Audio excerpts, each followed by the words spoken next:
Hey, what's up guys, and welcome back to the channel. It is often understated how important that famous moment was on Cloud City for the journey of Darth Vader, more so than even Luke. The moment that Vader decides to test his son blade to blade speaks volumes to where Vader's mind is at the time. And then came the climactic moment of revealing the truth to Luke, that Vader was the boy's real father. The fact that Luke had fallen into the pit of Bespin instead of giving in and joining the dark side shook Vader to his core. He had ensured that Luke's friends were captured, tortured, and sent away into imprisonment. He even took Luke's hand and then delivered devastating news that shattered his faith in Obi-Wan Kenobi. And after all of that, Vader had utterly failed to turn Luke to the dark side. And it wasn't as if he didn't know what he was doing and what he was attempting. Quite the contrary. After having turned so many Inquisitors to the dark, Vader knew what buttons to push on any Jedi. But it was for this moment that Vader grew to actually fear Luke Skywalker, for the first time sensing that he was far different from Anakin Skywalker, and became fearful of what he might become.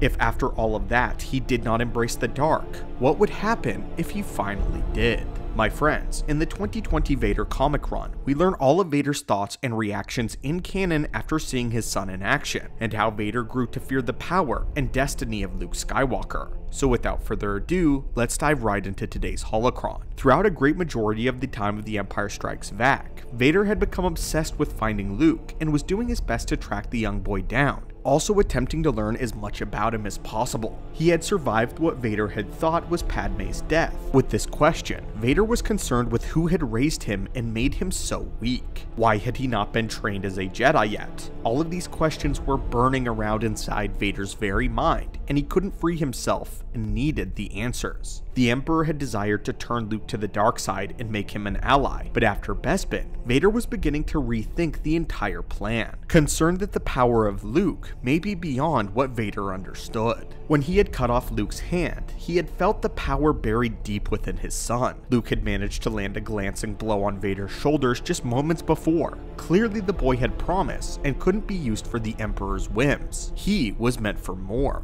Vader offered Luke to join him so that they could destroy Sidious together, rule the galaxy as father and son. The exact same offer he made to Padme that one fateful day on Mustafar. And like a mirror of time, Luke rejected his father's selfish promises and chose death instead of the dark side, exactly how his mother did. In the early issues of the comic run, we see through Vader's eyes as he has visions of this very thing. Vader keeps thinking about Luke on Cloud City and his memory flashes between Luke and Padme. Their similarities are terrifying to someone like Lord Vader. Luke did not fall so easily to the dark side as Anakin, and at first, Vader believed this was a weakness. But as time went on, Vader took this much more seriously. For the first time ever, Vader felt the conflict arise within himself, something that made him very afraid. Not only was he now questioning his own path, but a brand new force in the galaxy, stronger than himself, potentially stronger than the Emperor, had arisen. It was after Vader returned from his journeys off to Tatooine and Naboo that he returned to the Emperor. There, the Emperor sensed that he had not in fact dealt with anything or grown stronger in the dark side as a result of his journeys, but rather, he had been wallowing in grief, something that Sidious insinuates actually makes a Sith Lord weaker. The Emperor believes Vader needs to start at square one in his training, back to the beginning, so Sidious tears off his mechanical limbs, leaving him on the shores of Mustafar like how he found Vader nearly 2 decades earlier. Sidious would then put Vader through a series of tests and trials, and the Sith Lord would later find out that there were many secrets that Palpatine was keeping from him, specifically the planet known as Exegol. The rest of the comic run follows Vader's adventures to locate Exegol and his confrontation with his master thereafter. However, we are going to focus on one specific part of this adventure, the encounter with Suma Verminoth.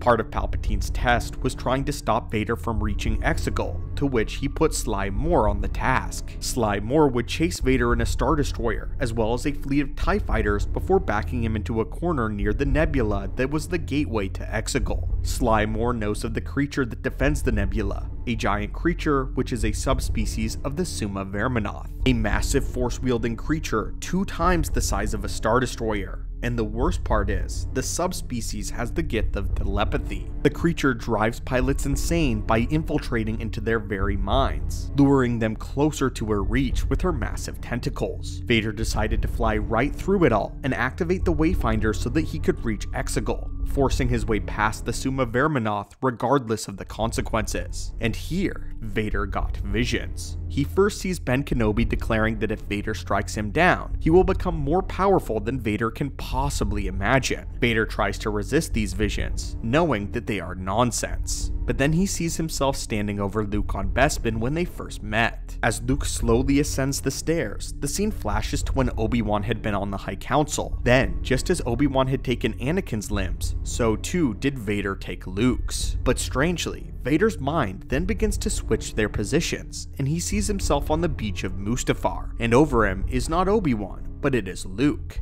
saying to Anakin that he loved him. Then suddenly the scene switches again, and Luke is standing over a weakened Vader on Bespin, saying that there is no escape. Instead of Luke being on the back foot with his hand cut off, it was a Vader. Being confused and afraid by the vision, Vader stammers out that he is the Father, begging Luke to join him and destroy the Emperor together. However, Luke interrupts his pleas with an agonizing cry and brings his lightsaber down, stabbing Vader through the chest. It is Sidious who then materializes next to Luke and takes the boy as his new apprentice, while Vader lies dying. This is a vision of how Vader believes he will die, and if we notice, he perfectly mirrors how Luke had Vader on the second Death Star. In this moment, Vader literally saw the moment where Luke would encounter the crossroads of destiny.